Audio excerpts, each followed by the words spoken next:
Okay, so I think I'm recording here and gotta share my, do I need to share my screen? Or I'm already sharing my screen. Well, you're not on your computers anyway, so I don't need to worry about it. I'm so used to having to think about whether I need to share my screen or not. I guess I'm sharing my screen to anybody, but there's nobody but me actually on Zoom. All right. So you've been reading chapter 0, hopefully a couple times, and would have been good if you did skim chapters 1 and 2 and watching those videos. I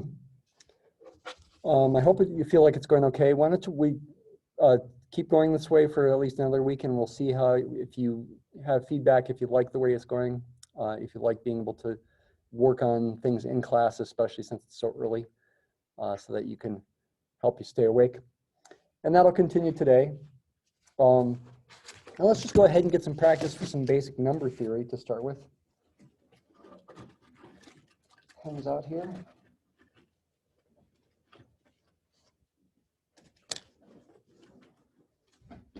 Now, not sure if you know this ahead of time or not. There's a couple different ways you can find the GCD, greatest common divisor of, say, fairly large numbers. I'm not sure if you're aware of those ways, but I'm going to give you a few minutes just to see if you can try to figure it out. So let's try to determine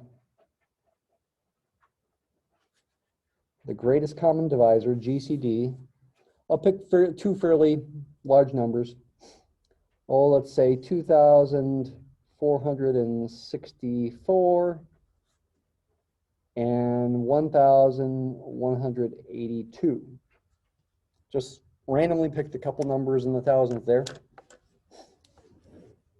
Maybe you know how to find the GCD of those, maybe you don't. Just give it a try. See if you can figure it out. Well, I try to find some more pens.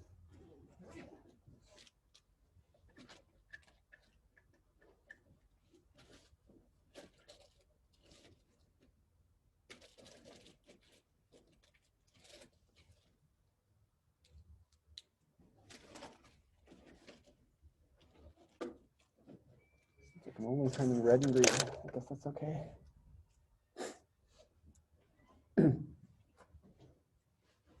Yeah, using calculators is fine, but maybe you could do it without a calculator.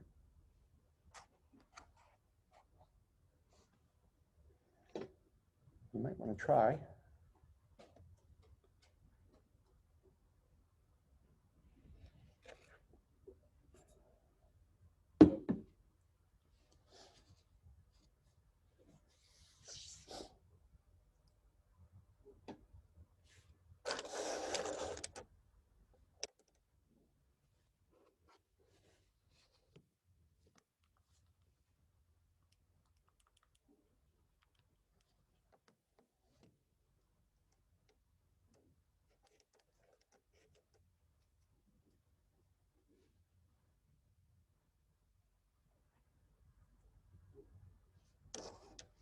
I guess I'm going to go ahead and work on it as you continue working. Don't, if you really want to get it yourself, don't look at what I'm doing.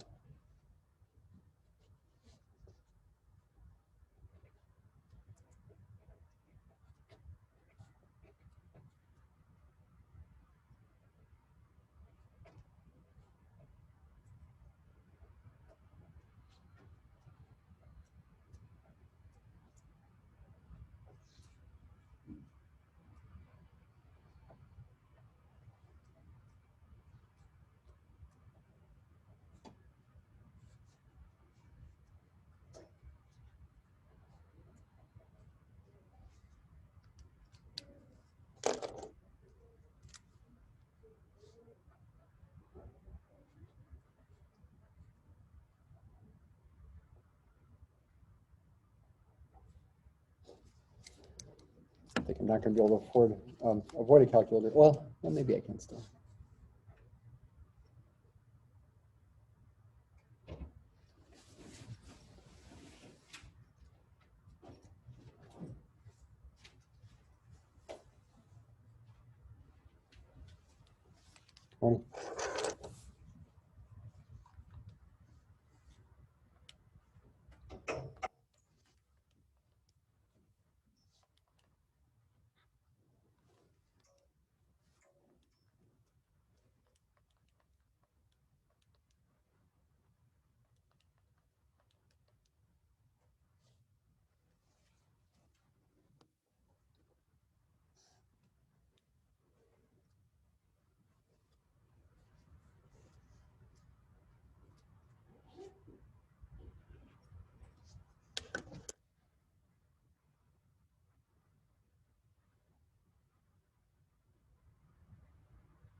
Anybody feel like they've got the answer yet?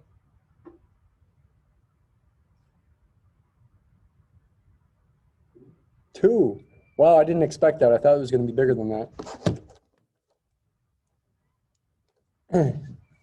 To find the GCD, one way to do it is to find the factors, the prime factors, which you can do with these factor trees.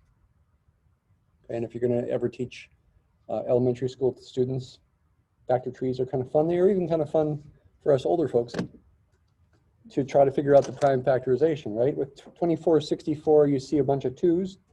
Double check it. It looks like, hopefully I didn't make a mistake here. Looks like 2464 is 1, 2, 3, 4, 5 twos, 2 to the 5th times 7 times 11. Of course, we can double check that. 2 to the 5th is 32. 32 times 7 times 11 is 2464. That's good. And then 1182 is 2 times 3 times 197 seems to be prime. By the way, I did do this all in my head, and I don't know if you know this or not, but there's a trick for figuring out whether a number is divisible by either 3 or 9. Anybody know the trick off the top of your head? Yeah, if the sum, go ahead. Right, if the sum of the digits is a multiple of 3, then it's divisible by 3. If the sum of the digits is a multiple of 9, then it's also divisible by 9. Sum of these digits is 15, which is divisible by 3. Therefore, the number itself is divisible by 3. 197's prime. What's the quickest way to confirm that? Well, it's certainly not divisible by 2. The sum of its digits is 17, which is not divisible by 3, so it's not divisible by 3. It's certainly not divisible by 5. Is it divisible by 7? Try it and see. Nope. Is it divisible by 11? Try it and see. Nope. Is it divisible by 13? Nope. Do I need to keep going? Trying more primes? Should I check 17?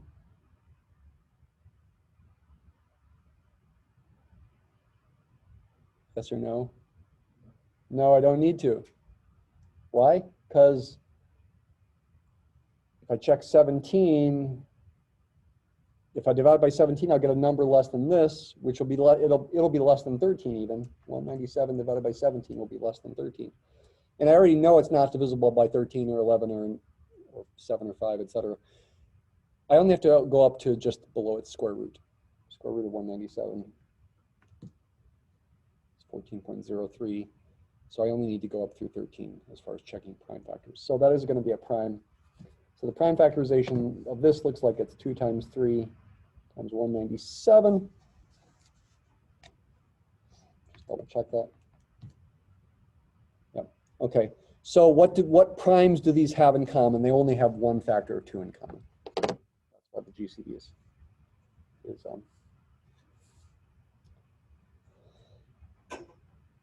2. The only factors they have in common is one factor of 2.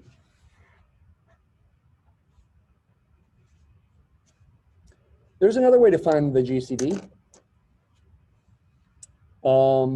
that doesn't involve doing prime factorizations. Does anybody happen to remember what you might have done in another class? Maybe even in computer science. Maybe. It's a common exercise.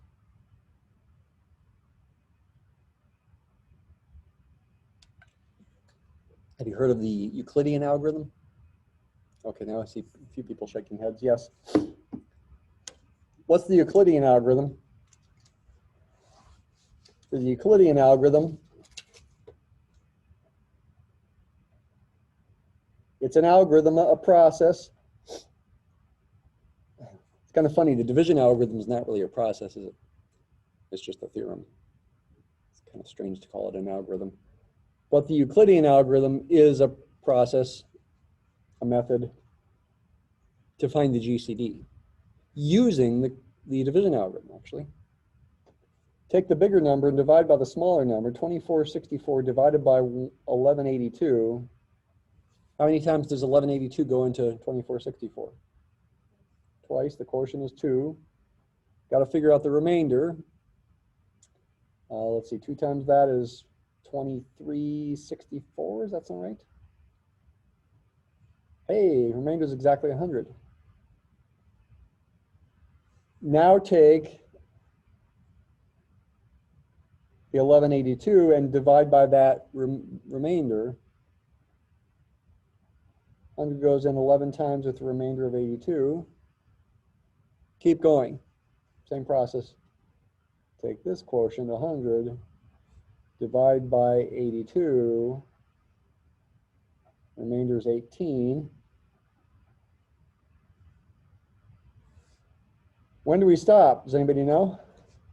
I mean, we got to stop here. Sometimes these numbers are getting smaller and smaller. Yeah, keep going until you get a remainder of 0. So 18 goes into 82 how many times? 4? Is that right? 4 times with a remainder of 10.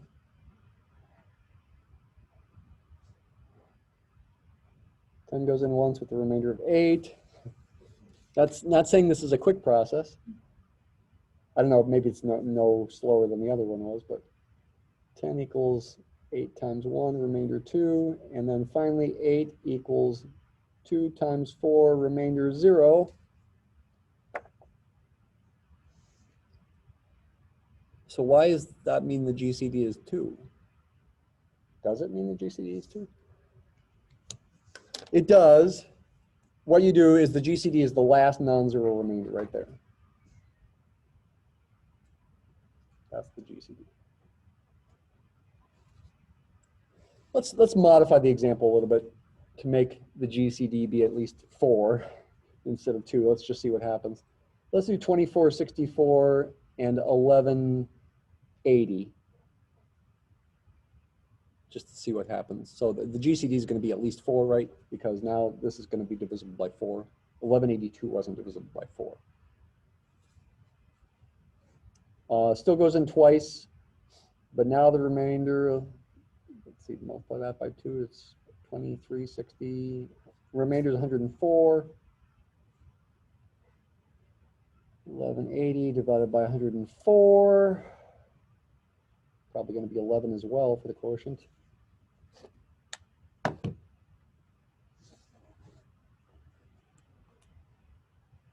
80 divided by 104. Yeah, 11.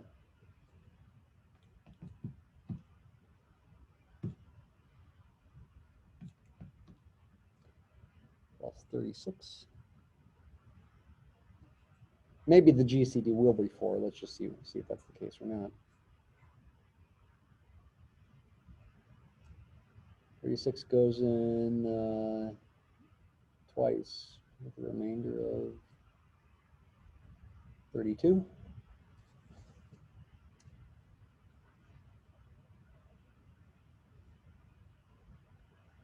Looks like it is going to be 4.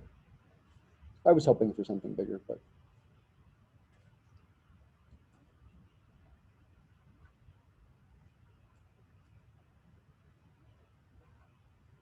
once again, the GCD is the last non-zero remainder. Okay, not going to prove that, but it's something worth knowing. And yeah, I mean, you could teach this to maybe 4th or 5th or 6th graders, but maybe even junior high students and high school students would like it too. I kind of think it's fun myself.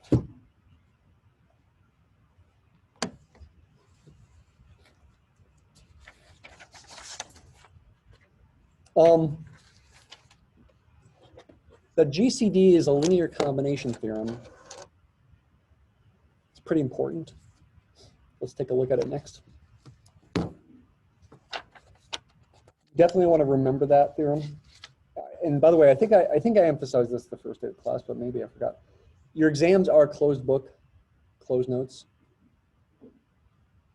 Might be appropriate to use a calculator, possibly, but I'm not positive. So you do want to remember things. That's part of the point of the course, actually, is to work on remembering things, like definitions and theorems. Part of it is just knowing factual things.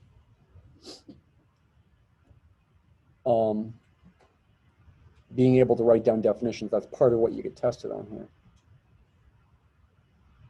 So you do want to work on remembering these things.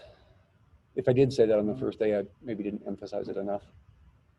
Okay, so work on remembering things, and certainly that includes most, if not all, the definitions. Probably the theorems, you won't necessarily need to remember them all. But I'd say ones that have names, like GCD is a linear combination, stand out as ones you should remember. Other ones include, well, I guess you'd say the principle of mathematical induction, though that really is, in a sense, an axiom because it's equivalent to the well-ordering principle, which is also an axiom. Euclid's lemma is pretty important, actually, as well. It's got a name. Okay, so as far as stating theorems on the exam side, so part of the exam is during proofs, but part of the exam is giving theorem and definition statements, not necessarily word for word, but the right meaning. So while you don't need to write it down, since you don't need to write it down word for word, you don't need to literally memorize it, but you want to remember it well enough, you want to understand it well enough that you could write it down with the right meaning. Anyway, coming back to this GCD is a linear combination theorem. You know, it's not too late to start working at remembering these things now, since we're only 3 days into the class. It says, for any non-zero integers a and b, evidently positive or negative,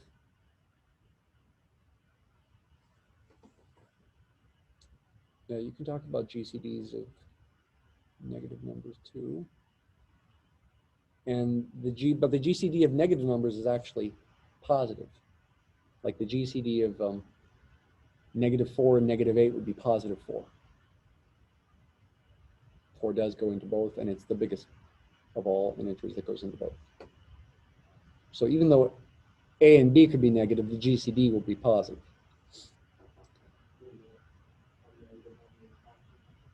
Yeah, I mean, the GCD of -4 and +8 would also be +4. For any non-zero integers a and b, they are non-zero. There exist integers s and t, so that the GCD is this linear combination as plus bt. That's called linear combination, like in linear algebra.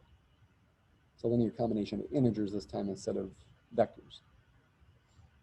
Moreover, and this is important as well, the GCD is the smallest positive integer of this form. The way we use this the most, actually, though, is its corollary. If a and b are relatively prime, so that they don't have any prime factors in common, then there are integers s and t, so that as plus bt equals 1. Because being relatively prime also means the GCD is 1. Being relatively prime doesn't mean the numbers themselves are prime. For example, 8 and 9 are relatively prime, but neither one is prime itself. Right? 8 is 2 cubed, 9 is 3 squared. They don't have any prime factors in common. Their GCD is 1. They are relatively prime. There would be s and t to make as plus bt equals 1. Let's think of this in light of the exercise now that you had. That was a extra exercise to work on that you don't have to turn in. Practice problems. Number 4 right here. 7 and 11 are prime. They're distinct primes, therefore they would also be relatively prime. So by that theorem, you should be able to find numbers s and t to make this true. In general, you might have to experiment a long time before you'd find such s and t. It's possible.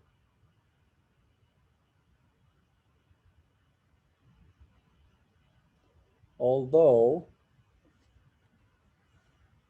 the division algorithm, or the Euclidean algorithm that we just talked about, can help as well.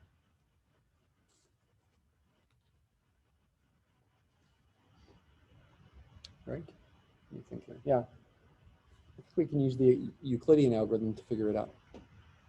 So the GCD of 11 and 7 is 1, but if I was, so how does that get confirmed with the Euclidean algorithm? Well, 11 is 7 times 1 plus 4. 7 is 4 times 1 plus 3. 4 is 3 times 1 plus 1. There's our GCD. The last step, if we want to confirm it, will produce a remainder of 0.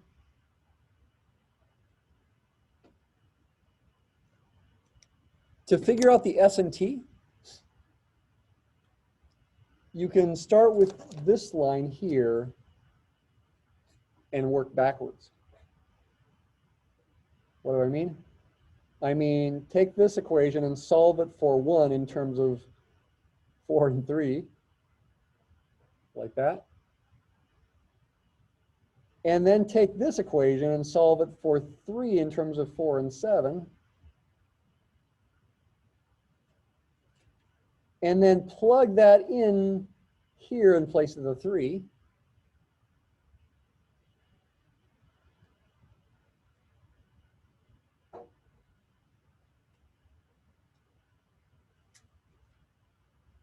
I don't need to keep multiplying by 1 here if I don't want to. But, I mean, it doesn't hurt, but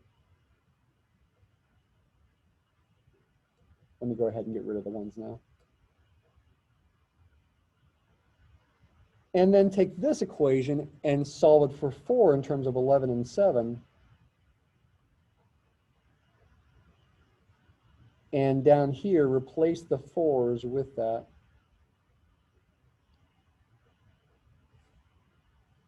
Take that and replace, well, just the single 4 now. And lo and behold, now you've got 11 and 7 in there. This is really a linear combination of 11 and 7 when you simplify it like you want. It's 11 times 2. Let's see, with the 7, we've got a minus 7, a 14 there, and a minus 7 there. There's a minus 21. So that'd be like plus 7 times negative 3.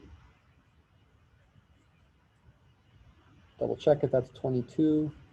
This is negative 21. 22 plus negative 21 is positive 1. There you go. There's your S and T. Although I guess, according to the way the book has it, writing the 7 first.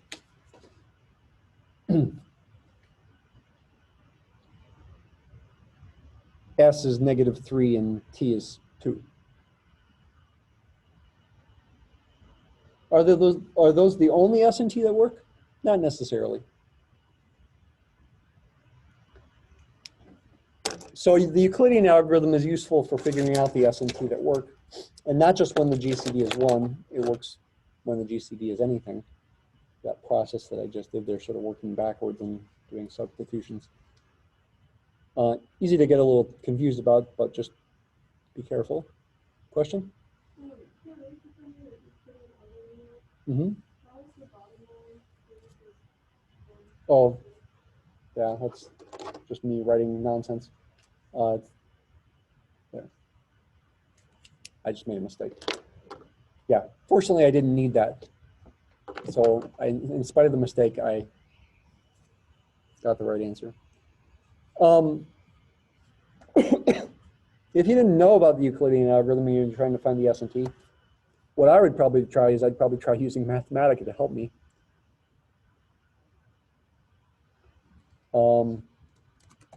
I don't know if you know about the table command there. The table command will make tables. For example, if I want a table of values of perfect squares, I could do this, and I can also make it look more like a table.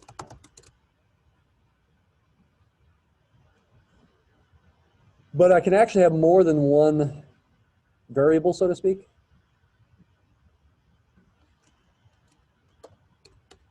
I could do something like this.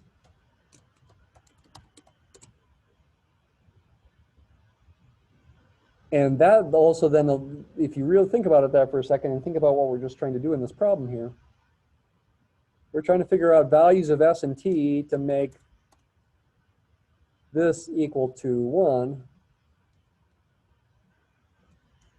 I can try a bunch of values of S and T here. Now, none of those equal 1, and they couldn't possibly equal 1 because if this is going to equal 1, one of those has to be negative.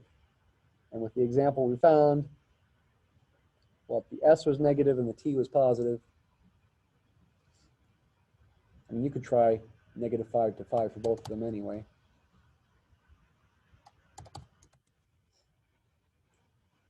You see a 1 in this output. There should be one somewhere. But did I not go far enough? I see a -1.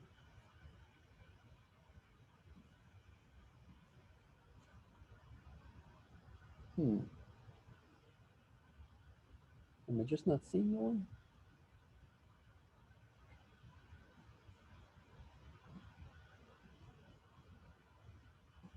Oh, I got to make the table bigger. There we go. There's our 1. And that's where S was, again, -3 and T was 2. Yeah, this column must correspond to the values of S, -5, -4, -3 for this row here. S is -3 for that row. And T was +2, so T corresponds to labels across the top: -5, -4, -3, -2, -1, 0, 1, 2. So T equals 2 is this column, S equals -3 is this row, and then when S equals -3 and T equals 2, then we get a 1. So it'd be nice if you could label the sides, but I don't know a nice way to do that.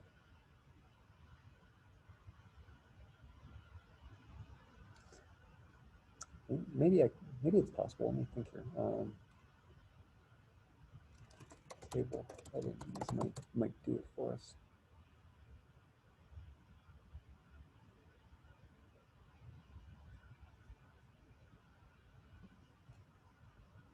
Let me just go ahead and try to make this look nice here.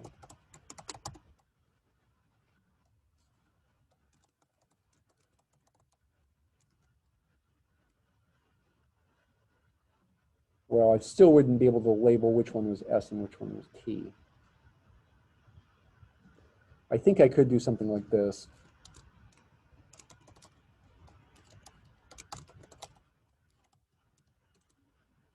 Yeah, but I'd still have to know which one's S and which one's T. That could be checked by just plugging in examples and seeing.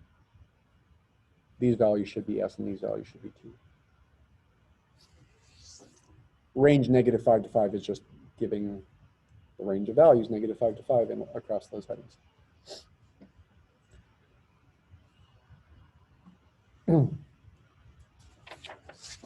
All right, let's spend the rest of the class working on some harder examples. And these are going to be practice problems that you should work on over the weekend. I'll assign them in addition to the one you turn in next Monday. If I recall correctly, I think what you'll be turning in on Monday, I think, is number 6 and 7. Maybe I should double check. Let's practice the ones that come after 6 and 7. Actually, I don't have, under student view, I don't have the list yet. Let me go back to my view here.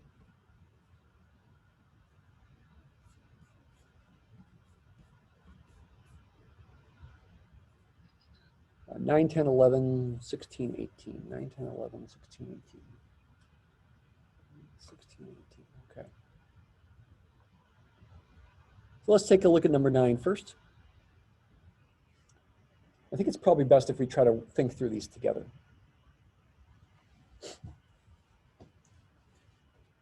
Let n be a positive integer greater than 1, fixed, so 2, 3, 4, etc. If a mod n equals a prime and b mod n equals b prime, prove that a plus b mod n equals a prime plus b prime mod n, and also ab mod n equals a prime b prime mod n. And we're going to need this exercise in these chapters. It's a good thing to remember, though you'll usually remember it with examples. That won't be a theorem you have to write down on the exam. So I'll rewrite this here. We're assuming a mod n equals A prime and B mod n equals B prime, we want to show that this implies A plus B mod n equals A prime plus B prime mod n, and AB mod n equals A prime B prime mod n.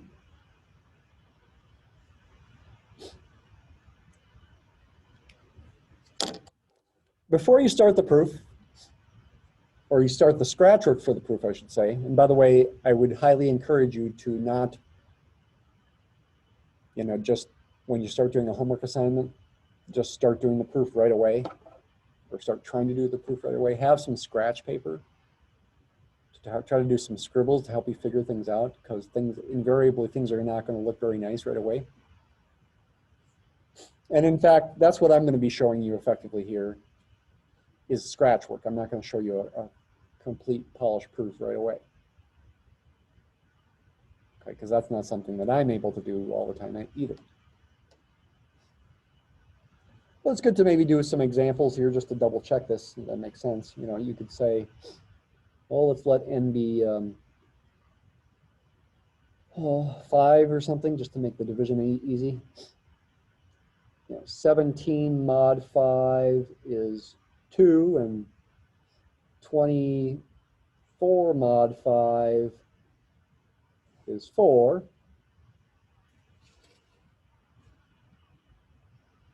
Does 17 plus 24 mod 5 equal 2 plus 4 mod 5, which would be 6 mod 5, which would be 1? Let's just see if it happens. 17 plus 24 is 41. Hey, 41 mod 5 is 1. You do get the same thing as 2 plus 4 mod 5. 6 mod 5 is 1. How about with multiplication? 17 times 24 mod 5. The point of this theorem, this fact here, is that it can help you save time in your calculation. It can help you avoid using a calculator. According to this fact here, this should be equal to 2 times 4 mod 5. 8 mod 5, which is 3. We should get an answer of 3. Let's check it by actually multiplying 17 times 24. Well, let's see. 17 times 20 would be 340. 4 times 17 is what, 68? 340 plus 68, 408. And yeah, that's got a remainder of 3 when you divide by 5. So the examples are nice. Help you see what's going on, maybe help you see the purpose. It can help save computation time is the purpose. And help you believe it's true, but now you need to actually prove it's true. So we're just doing scratch work here. I don't need to see your scratch work, by the way, when you turn stuff in. I mean, I won't mark it wrong if you include it, but if you want to save paper, you could include it. But make sure you label your final proof separate from your scratch work.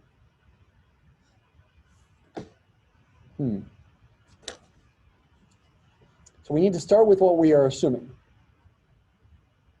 These are the assumptions, the premises of the implication. These are the conclusions. Let me put the word premises here. Premises. Conclusions here. You want to show that the conclusion followed from the premises.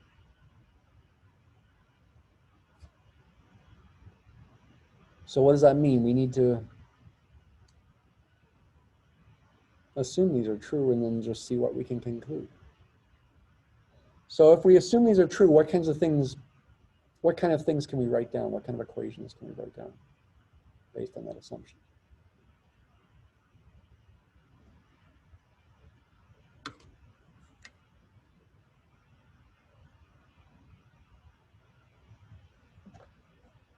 there's a named theorem that would allow me to write down a couple equations.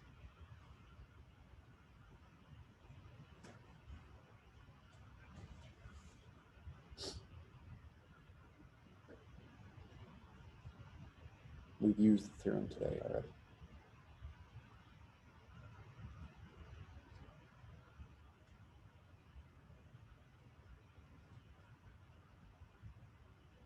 We used the theorem when we did the Euclidean algorithm.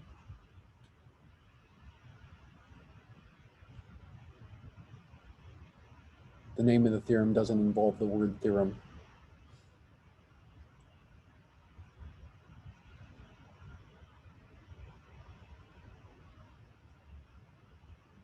What theorem did we use for the Euclidean algorithm to find the GCD, whose name doesn't involve the word theorem? It's a bit of a misnomer.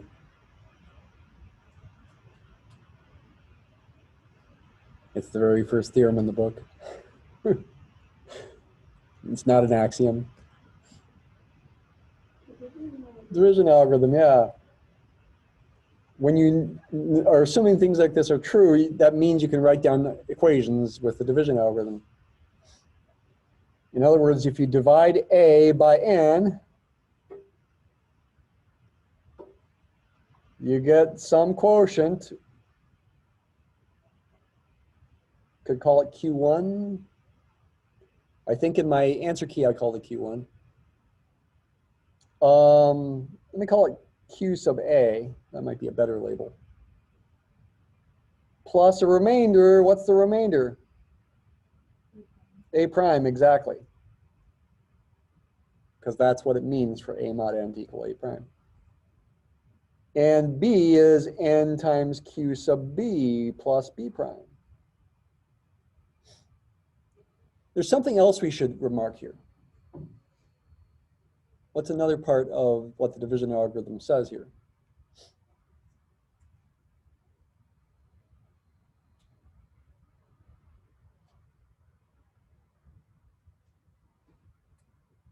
It's not just that these equations are true, but that A prime and B prime are unique with respect to what condition?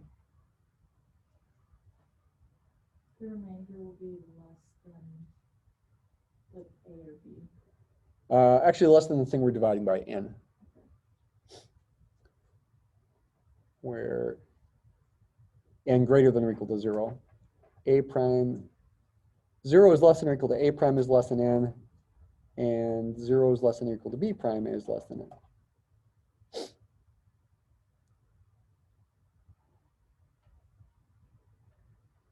Okay, so then that's what we can say based on our assumptions. So now the question is, how do you reach the conclusion? Sometimes it might be just one step to get to the conclusion. It could be pretty easy. Sometimes it could be two. Sometimes in these kinds of things, in the abstract general setting, it could be hundreds of steps for all we know.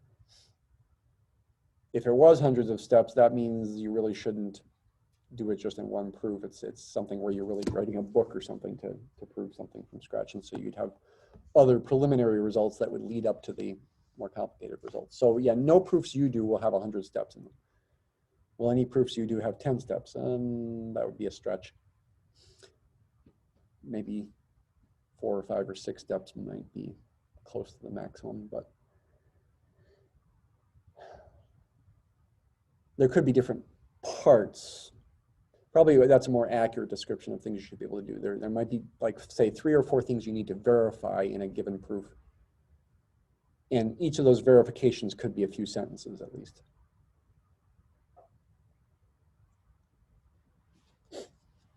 Sometimes you just got to try something, and this is why it's scratch work. It's like, I don't know what to try. What could I try? Well, since these equations involve, for example, A plus B and A times B, maybe I should figure out what A plus B and A times B are.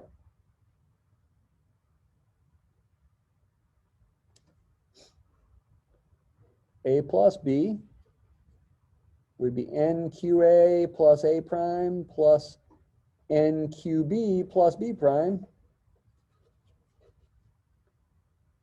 Okay, so what? Well, I know A plus B mod n is the remainder I get when I divide a plus b by n. And I could say something about with the division algorithm for that. But hey, you know, I've got two things that involve a factor of n here. Maybe I should rewrite this, rearrange. That's a common strategy is in algebra, just try rearranging things and see what happens.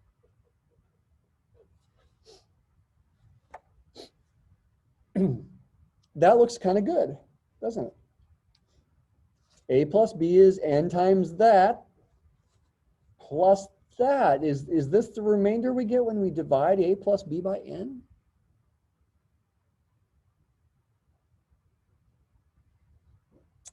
Well, it could be, but what's the thing that's possibly holding this up? Yeah, it may not be less than n, right? A prime and b prime both could be n minus 1, for example, and then a prime plus b prime would be bigger than n. So that's the thing that's hanging us up here. So sometimes you like almost get to the conclusion, but it's like, oh, if just that were less than n, then we'd be done. It's certainly greater than or equal to 0. So this is where you really scratch your head and wonder what to do then. So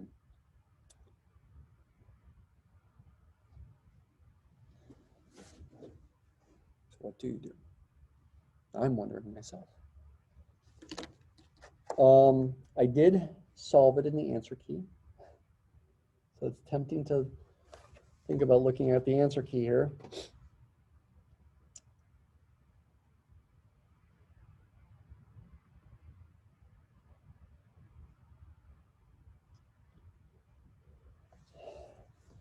One thought is to maybe apply the division algorithm to a prime and b prime themselves when you divide by n, but that's not really very helpful because the quotient would be 0 and the remainder would be themselves.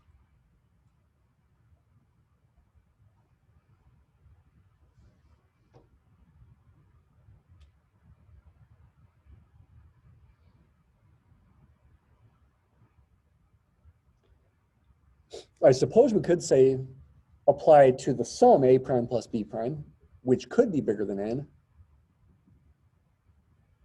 Let's just see what happens if you write down an equation related to that. I don't know that it's going to be useful. It's n times something. What should I call the something? Oh, I don't know. QC, even though there's no C.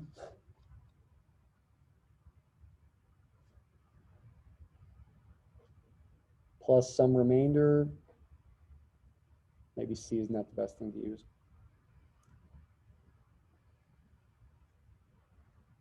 Maybe, or let's get rid of the C. Let's call it Q prime.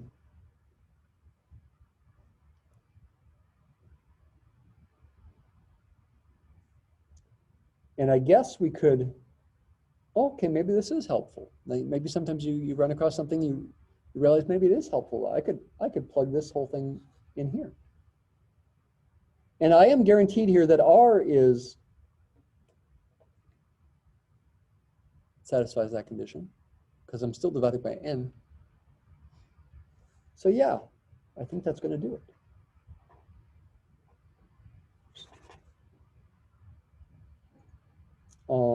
I have another thing by the end there. So this is all going to ultimately equal n times QA plus QB plus Q prime plus R, where R is now between 0 and n, not including n.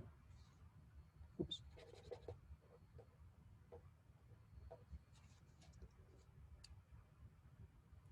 And look, yeah, that's the same R in both spots.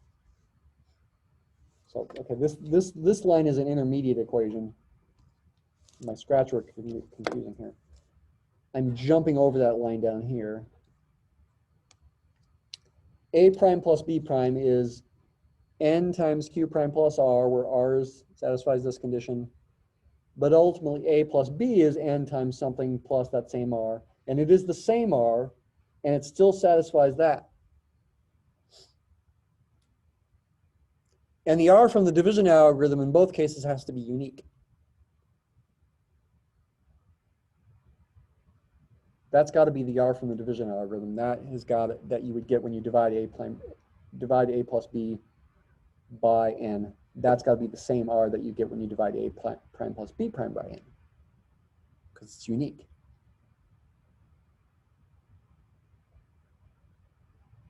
That essentially is going to do it. Make sense? It's a little confusing. I'll say that again. So we know by the division algorithm, a prime plus b prime is n times something plus r, where r satisfies that condition. There's a unique r where that happens. And with a plus b itself, we got a similar kind of equation with an r there, the same r, in fact, that's still between 0 and n. And the division algorithm says for a prime b prime, that r would be unique as well. That would be, what I'm trying to emphasize here is that is a prime plus b prime mod n. Or excuse me, a plus b mod n. That same r that is a prime plus b prime mod n is also a plus b mod n. That's what I'm trying to say. The uniqueness is important.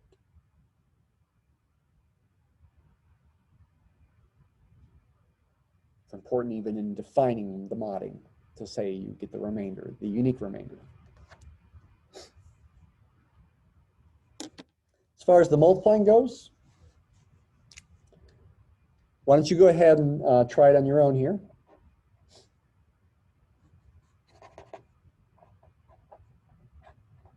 To get you started, this is how we'd start. Why don't you go ahead and multiply it out and think it through. We'll rearrange and think it through and see if you can convince yourself that it's going to help you conclude AB mod n equals A prime times B prime mod n. So again, I'm not doing arguments here. We're just doing scratch work, just calculations. The argument at the moment is just in your head. You have to realize, you have to understand what the argument would be based on this.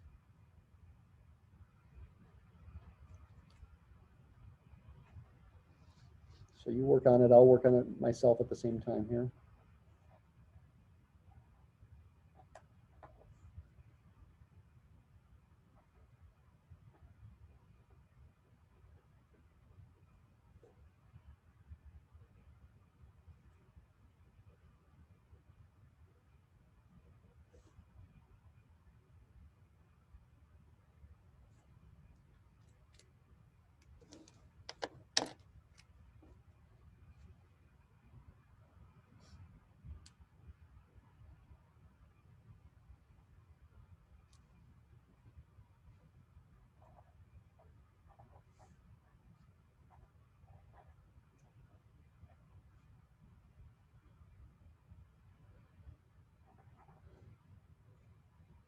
My notation is getting a bit wacky now.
So the overall strategy is pretty much the same. It's just the details that are different.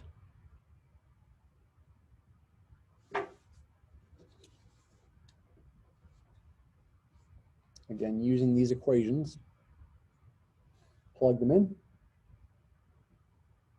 FOIL at this time, expand this out. Apply the division algorithm to A prime times B prime to set equals this. For the not derivatives here, I needed another thing for Q, so I called it Q double prime. In your polished proof, in my polished proof, I'd probably use different symbols. That'd be better ultimately. And in fact, I think in the actual answer key, I think I use subscripts like 1s and 2s and 3s. Not that that's necessarily better, but plug that in there, rearrange as n times something plus something. And that something is between 0 and n, including the possibility of 0, but not including the possibility of n.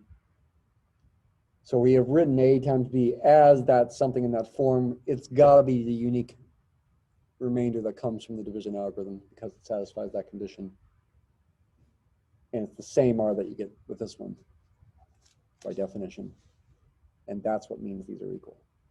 You get the same remainder when you divide by n. So again, you make this into an argument. It's definitely worth taking the time to work on the practice problems. And think of those as warm-ups for what you're actually going to turn in.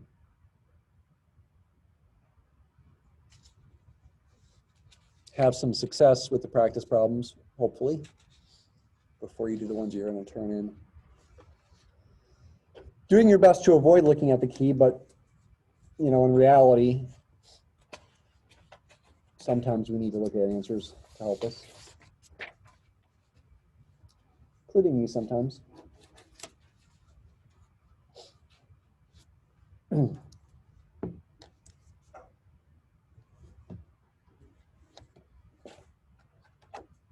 Okay, so, and this is what's just worth remembering because it helped us with calculations. It's going to be referred to in later chapters. We're going to do mod calculations pretty much through the whole course from time to time whenever we need to. So it's definitely something that's a foundation for the course. All right, why don't we try this one, number 10 here. A and B are positive integers again. Well, not again. Before n was a positive integer. D is their GCD. M is their LCM, least common multiple. If T divides both A and B, show it divides D. And if S is a multiple of both an A and B, show it's a multiple of M. That should make intuitive sense that that would be true. D is the greatest common divisor of A and B, the biggest one. So if you've got a common divisor, some other common divisor, it's got to be less than it and probably divides into it. M is the least common multiple, the smallest one. So you got another common multiple, it's probably going to be a multiple of M. It's certainly got to be bigger than M.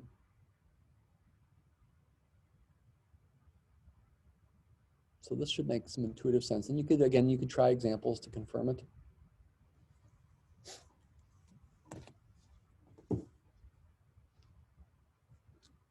So again, more scratch work here. D is the GCD of A and B. M is the least common multiple of A and B.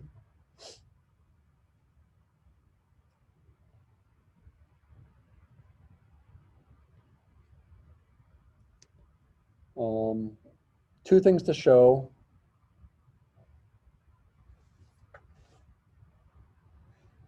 And let's go ahead and use the divides notation. The first thing to show is that if T divides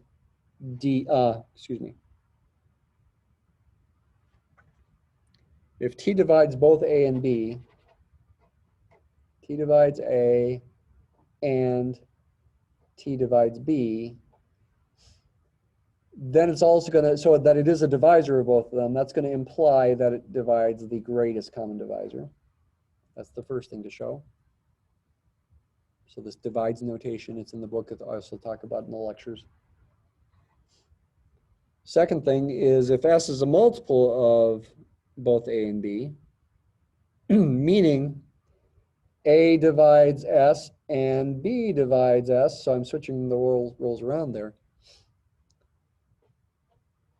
That means the least common multiple, M, also has to divide S.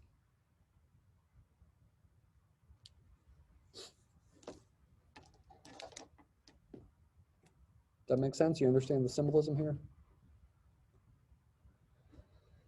Think of examples to not get confused. For example, 3 divides 12. 12 is a multiple of 3. You'd write 3 vertical line 12. That does not mean you're doing 3 divided by 12. Don't think that. When I write t divides 8, that doesn't mean I'm computing t divided by a. In fact, what it would mean is a divided by t would be a whole number.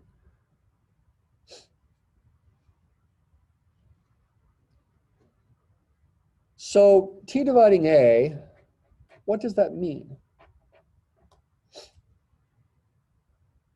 in the abstract here? Yes, 3 does divide 12. What does that really mean?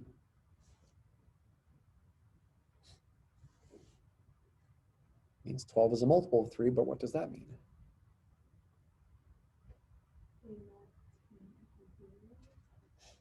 That would be true, yep, that's one thing. But what's an equation I could write down not involving a mod and not involving any division either? Just involving a multiplication.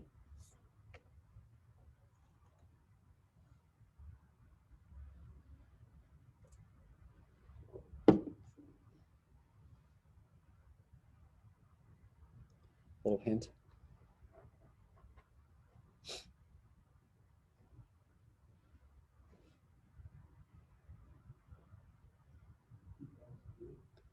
Yeah, a equals t times q for some q. I'll call it q1, or I could call it qa. Again. For some qa, for some integer qa, maybe it'd be better to say there exists a qa in z such that. And you could write it in either way. You could say either there exists a qa in z such that this is true, or you could say a equals t times qa for some qa in z. And a similar thing with the other one. T divides b means there exists a qb in z such that b equals t times qb. And I think on my answer key, I didn't bother with subscripts. I think I didn't even use the letter q. I think maybe I used the letters c and d or something, or m and n or something like that.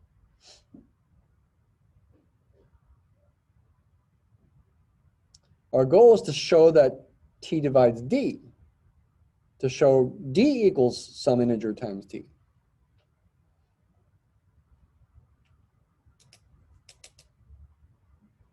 D is the GCD. You've got to use the fact that D is the GCD. You've got to use the assumption.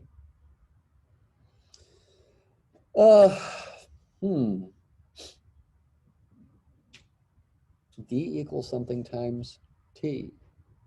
How in the world are you going to bring the D into play?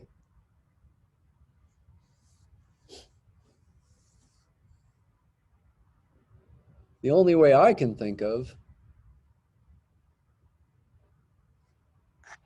besides maybe trying to use prime factorizations or something, is to use that GCD as the linear combination theorem. This is an example where it's helpful.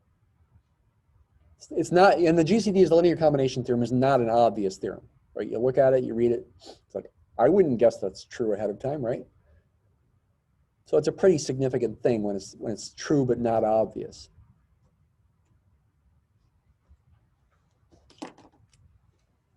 GCD is a LC theorem. You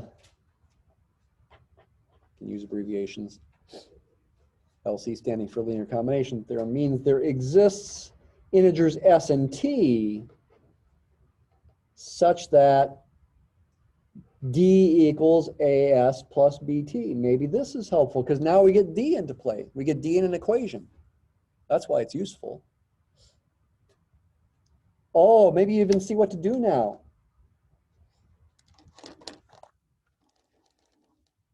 D is on the left side, A and B are on the right side. Maybe I should just substitute. Will that work? Might.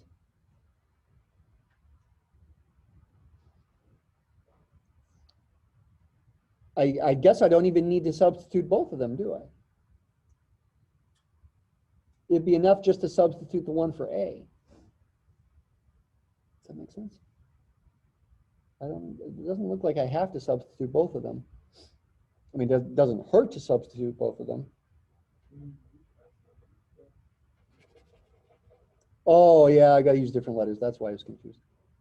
Because I'm already using T. Yeah, thanks. I could use S, but let's use U and V. That's why this is scratch work. Exist U and V so that D equals AU plus BV. And now I do need to substitute both of them. Yeah, thanks for noticing that. I would not have gotten a perfect score on my own problem. Sometimes you see mistakes and sometimes you don't. A is T times QA. B is T times QB. And now we can factor out a T.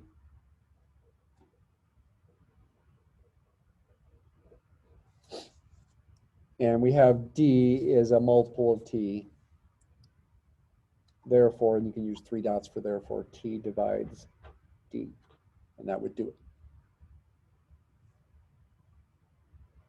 Now, there's a reason they call it scratch work, because you scratch stuff out quite often.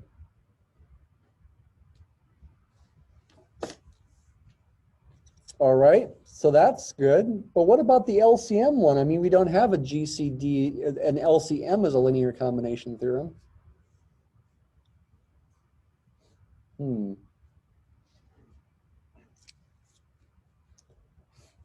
This is supposed to be the thrill of exploration. I don't know how to solve it. Let's see what happens. Can I solve it?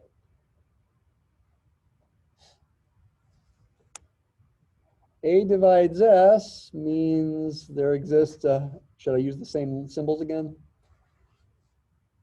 But they mean something different now. Exists a QA and Z such that S equals A times QA. And B divides S means there exists a QB in Z such that S equals B times QB. But these QAs and QBs are different than the other part. That's okay. We can use the same symbol. These are just 2 different proofs. And M is the least common multiple of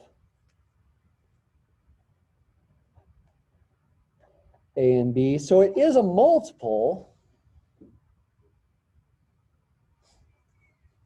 It's not clear how to use the fact that it's the least common multiple, but it is a multiple. I could say, just say M is a multiple of A and B. So there exists, I guess I got to use different letters now. How about CA and CB in Z such that M equals CA times A and M equals CB times B. Okay, but is that helpful?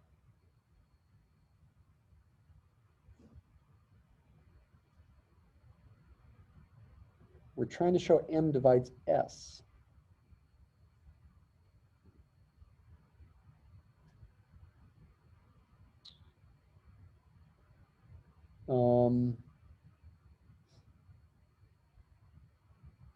Well, let's see, we could solve these equations for A and B and maybe plug them in there. Is that helpful? I get fractions involved.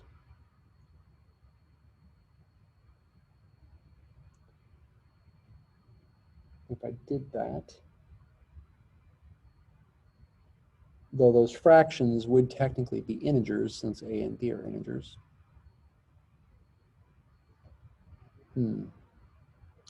Again, it's scratch work. It's not clear if it's going to be helpful or not.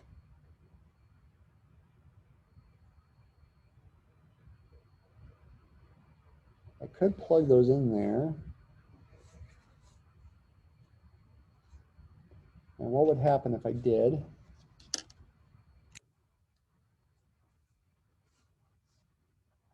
S is MQA over CA, and it's also MQB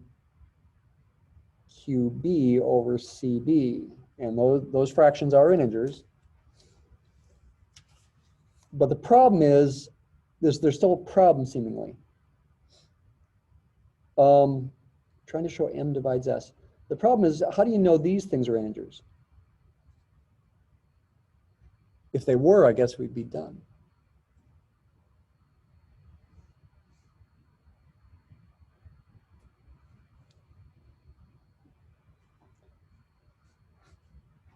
How do we know? We're about out of time.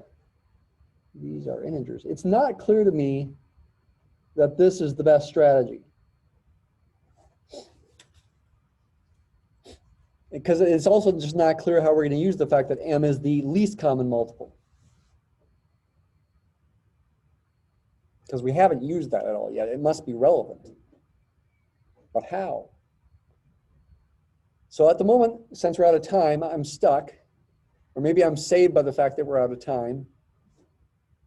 I did evidently write up the answer in the key, but I wrote that key 3 years ago, so I'm not remembering offhand what I did. Keep working at it. See if you can figure it out. Maybe there's another fact in the, maybe you can use previous problems, though I don't think I assigned this problem. Maybe this fact is helpful here in number 5. Maybe. Because it relates the LCM and the GCD. Okay. Have a good weekend.